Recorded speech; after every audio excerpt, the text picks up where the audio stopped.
से ऑक्सीडेशन किया जाएगा। अब कैल्सिनेशन और रोस्टिंग के दौरान क्या क्या प्रोसीजर होता है वो ध्यान रखना। It removes moisture. जब हम किसी सब्सटेंस को हीट करते हैं तो हीट करने की वजह से जितना भी मॉइस्चर उसमें है वो सारा मॉइस्चर वहां से बाहर चला जाता है, वहां से रिमूव हो जाता है।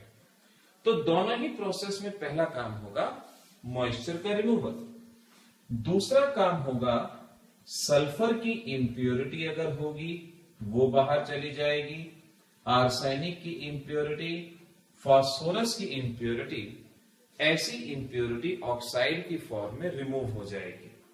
तो मॉइस्चर का रिमूव होना, ऑक्साइड्स की फॉर्म में इंप्योरिटी का रिमूव होना, और थर्ड है ओर का ऑक्साइड ओर में कन्वर्ट होना। जो भी ओर हमारे पास है उसका ऑक्साइड ओर बनाना। जैसे ZnS है तो ZnS जब हीट किया जाएगा ये ऑक्साइड ओर ZnO यहां पर फॉर्म करेगा। तो ऑक्सीडेशन में आप डिटरमाइन करेंगे कि कैल्सिनेशन या roasting by seeing the oxygen content. अगर ऑक्सीजन है ओर में तो कैल्सिनेशन, अदरवाइज रोस्टिंग। और फिर ये तीनों के तीनों स्टेप यहां लिख देंगे कि during this moisture is removed, impurity is removed, और ओर को ऑक्साइड ओर में कन्वर्ट करके दिखाएंगे। इस तरह से हम ऑक्सीडेशन के प्रोसेस को बता सकते हैं। हमारा अगला स्टेप है, अब ये हमने देख लिया कि ऑक्साइड ओर बन गया, अब इसमें से ऑक्सीजन को हटाना है and removal of oxygen is called as reduction.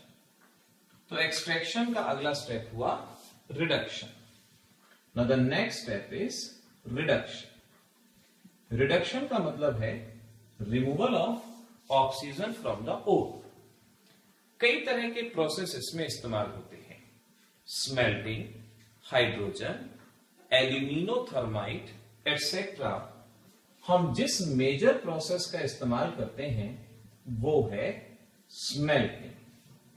तो यहां हम स्मेल्टिंग के बारे में सीखेंगे कि आखिर स्मेल्टिंग किसे कहा जाता है। स्मेल्टिंग का मीनिंग है ऑक्साइड ओर को कार्बन की प्रेजेंस में हीट करना। जो भी ऑक्साइड ओर आपके पास बना है कार्बन की प्रेजेंस में हीट करना, जिसकी वजह से मेटल बाहर चला जाता है, कार्बन कार्बन मोनोऑक्साइड और कार्बन डाइऑक्साइड की फॉर्म में रिमूव होता है। यानी अगर ये ऑक्साइड ओर है और हम यहां कहते हैं स्मेल्टिंग, कार्बन यानी कोक वगैरह के साथ हीट किया, जिसकी वजह से हमें मेटल मिलेगा और ऑक्साइड यहां से बाहर चला जाएगा, इसे रिडक्शन कहा गया। कई बार हमारे इस ऑक्साइड ओर में कुछ इंप्योरिटी रह जाती हैं और उन इंप्योरिटीज को बाहर निकालने के लिए यहां कुछ सब्सटेंसेस को ऐड किया जाता है जिन्हें फ्लक्स कहा जाता है। तो अगर आपसे पूछें what is the meaning of flux, तो आप कहेंगे substance added during the smelting for removal of impurities. Smelting के दौरान इंप्योरिटीज को रिमूव करना। अगर इंप्योरिटी बेसिक है तो एसिडिक फ्लक्स डालते हैं, अगर इंप्योरिटी एसिडिक है तो basic flux. So we can say flux दो तरह के, acidic and basic. Acidic flux का example silica, basic flux calcium oxide यानी लाइम।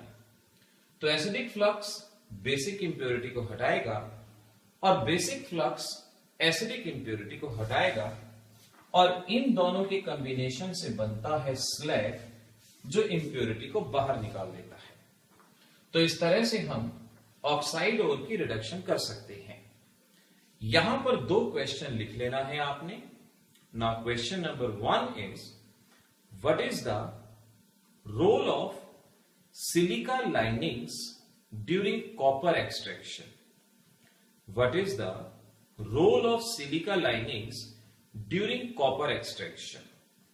सिलिका लाइनिंग का कॉपर एक्सट्रैक्शन के दौरान क्या रोल है, so we can understand silica acidic flux है और ये बेसिक इंप्योरिटी को रिमूव करने का काम करता है। ऐसे ही एक और क्वेश्चन आता है, what is the role of lime during the extraction of iron?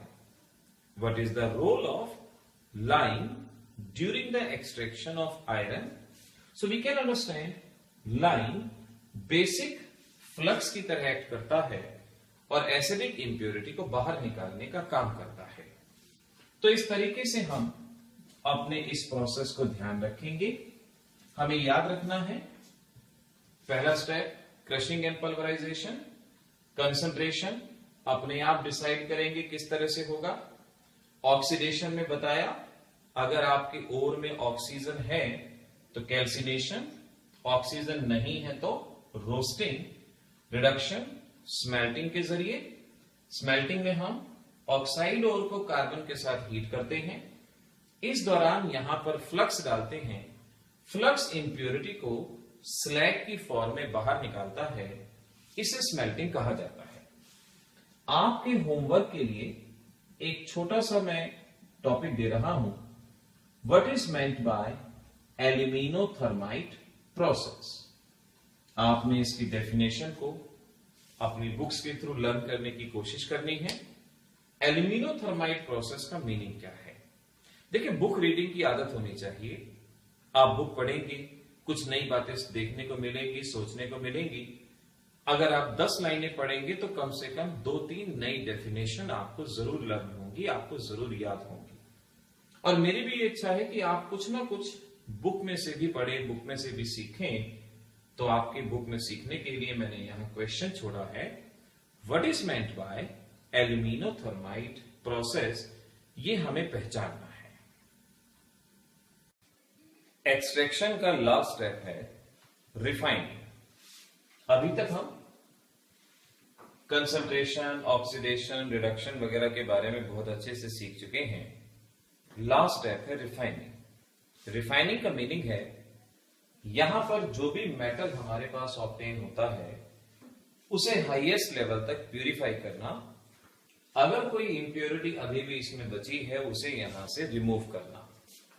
Refining के कई स्टेप हैं, जिसमें हम liquation, polling, zone refining, electrolytic refining और वेपर फेज रिफाइनिंग के बारे में जनरली बात करते हैं। यहां हम 2 मेजर प्रोसेस के बारे में बात करेंगे। पहला मेथड है जिसे इलेक्ट्रोलिटिक रिफाइनिंग के नाम से पहचाना जाता है। इलेक्ट्रोलिटिक रिफाइनिंग के अंदर हम एक इस तरह से कंटेनर लिया जाता है और इस कंटेनर में एनोड और कैथोड को इंस्टॉल किया जाता है। एनोड, जैसा कि हम जानते हैं, पॉजिटिवली चार्ज्ड टर्मिनल को एनोड कहा जाता है और इधर है हमारे पास कैथोड।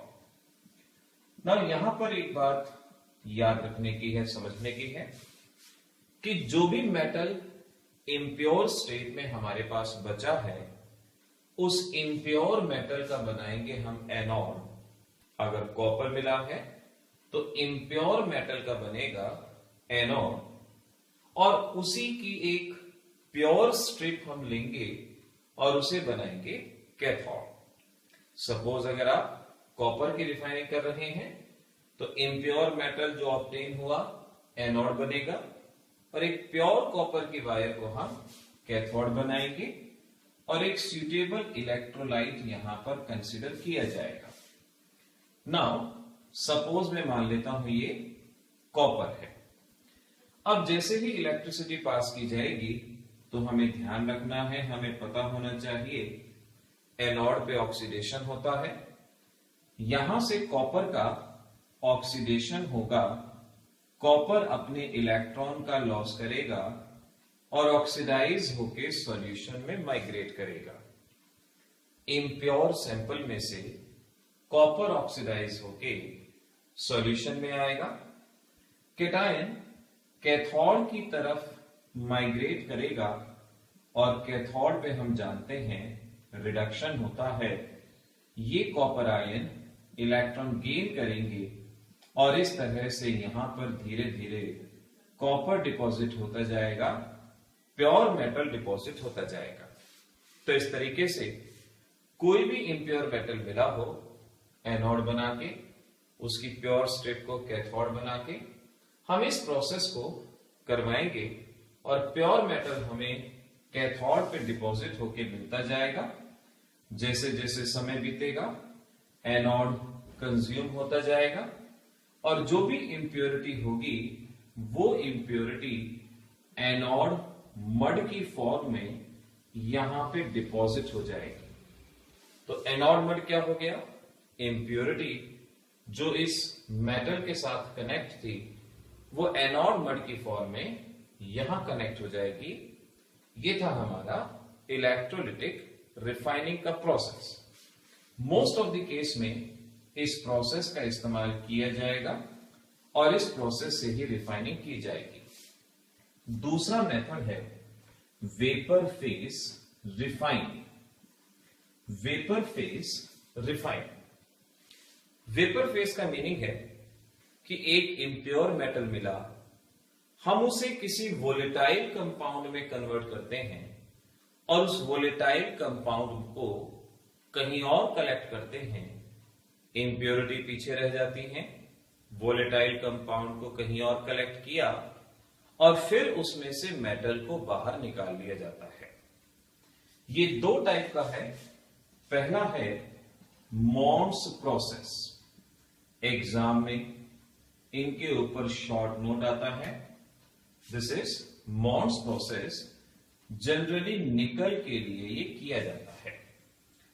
सपोज हमें इम्प्योर निकल मिला, हम इसे कार्बन मोनोऑक्साइड के साथ हीट करेंगे और कार्बन मोनोऑक्साइड के साथ हीट होने पर ये वोलेटाइल कंपाउंड के अंदर बदल जाएगा। ये है हमारे पास इम्प्योर निकल। हमने इसे हीट किया कार्बन मोनोऑक्साइड के साथ, तो इम्प्योर निकल वोलेटाइल कंपाउंड में बदल गया, जिसे हमने कहीं और जाके कलेक्ट कर लिया। इम्प्योरिटी नहीं रह जाएगी, सिर्फ निकल वोलेटाइल होगा और फिर जहां हमने इसको कलेक्ट किया है वहां और ज्यादा हीट करते हैं और इस तरह से हमें प्योर निकल यहां पर मिल जाएगा। तो vapour phase refining, volatile compound में कन्वर्ट किया, कहीं और कलेक्ट किया। दूसरा प्रोसेस है जिसे वैन डी अर्कल के नाम से पहचाना जाता है। मॉन्स प्रोसेस निकल के लिए, van de Arkel process zirconium और टाइटेनियम के लिए जनरली इस्तेमाल किया जाता है। फॉर एग्जाम्पल जिरकोनियम की बात करें, ये है इम्प्योर जिरकोनियम। हमने इसे आयोडीन के साथ हीट किया और ये वोलेटाइल कंपाउंड में बन गया और उसी तरह से इंप्योरिटी पीछे रह जाएगी, वोलेटाइल कंपाउंड में बदल जाएगा और ज्यादा हीट करेंगे, जिरकोनियम अलग, आयोडीन अलग, इस तरह से ये प्योर जिरकोनियम हमें मिलेगा। तो ऐसे हम इन दो स्पेशलाइज्ड प्रोसेस से इम्प्योर मेटल की रिफाइनिंग कर सकते हैं। एग्जामिनेशन में इन पे शॉर्ट नोट भी पूछा जाता है। वेपर फेज रिफाइनिंग या मॉन्स प्रोसेस या वैन डी अर्कल प्रोसेस, इनको आपने इसी तरह से डिफाइन करना है। अब देखें फॉर एग्जांपल, अगर आपको कोई भी एक्सट्रैक्शन दे दी जाए और आप उसके बारे में कुछ नहीं जानते कि क्या करना है, कैसे करना है। फॉर एग्जांपल मैं बात करता हूं, अगर आपसे कहा जिंक ब्लेंड, जिंक सल्फाइड दिया गया है और आपको इसमें से जिंक एक्सट्रैक्ट आउट करना है, तो कंप्लीट एक्सट्रैक्शन आप कुछ इस तरह से बताएंगे। एक्सट्रैक्शन का पहला स्टेप हर एक एक्सट्रैक्शन में सेम ही रहेगा, that is crushing and pulverisation.